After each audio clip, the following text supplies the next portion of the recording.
नमस्कार, मैं हूँ यास्मीन। किसी भी इमारत को गिराना आसान है, लेकिन नींव हिलाना बेहद मुश्किल। सालों से सत्ता में बैठी महाराष्ट्र की सरकार का भी कुछ ऐसा ही हाल हो रहा है। कंगना रनौत के राम मंदिर जैसे दफ्तर पर तो बीएमसी से हथौड़ा चलवा दिया, लेकिन बदले की भावना में अपने ही नींव बचाना भूल गए। कहने को तो बुलडोजर महज एक इमारत पर चलाया गया है, पर असल मायनों में ये मुंबई की जमीन पर चला है।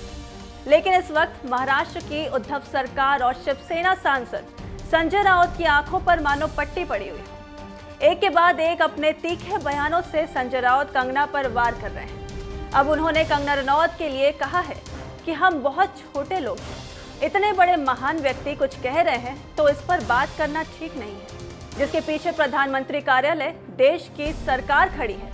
मुझे लगता है इस पर बात करना ठीक नहीं है, केंद्र सरकार जवाब देगी।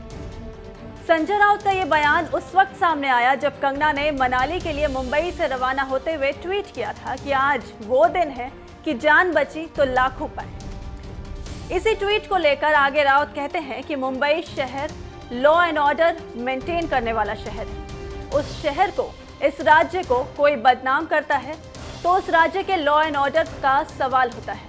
केंद्र को हस्तक्षेप करने की जरूरत नहीं होती। तो आप देख सकते हैं कि मुंबई की मान और शान की बातें करने वाले ये वही संजय राउत हैं जो राजनीति में बड़े स्तर पर रहते हुए एक महिला पर अभद्र टिप्पणी करते हैं, उन्हें सरेआम हरामखोर कहकर बाद में उसे नोटी से परिवर्तित करते हैं। और चलिए मान लेते हैं कि जो संजय राउत कह रहे हैं कि वो सही है, तो फिर सवाल कई सारे उठकर सामने आते हैं। पहला ये कि सुशांत केस की जांच में मुंबई पुलिस द्वारा ढील देने, बिना किसी सबूत के उनकी मौत को आत्महत्या घोषित करने के पीछे कौन था? जिस ड्रग पेडलिंग मामले की जांच एनसीबी मुंबई में कर रही है, उसी मुंबई की सरकार के राज में इतने ड्रग पेडलर सामने आ रहे हैं, उसके पीछे कौन है? कंगना रनौत 9 सितंबर को मुंबई पहुंचने वाली थी, ये सभी जानते थे। तो फिर बिना उनका इंतजार किए उनकी गैर मौजूदगी में उनका दफ्तर तोड़ने के पीछे कौन था? ये सवाल हम नहीं, देश की जनता संजय राउत से पूछना चाहती है। तो पहले संजय राउत खुद इन तमाम सवालों के जवाब दें, फिर केंद्र सरकार को जनता का जवाबदेही बनाएं।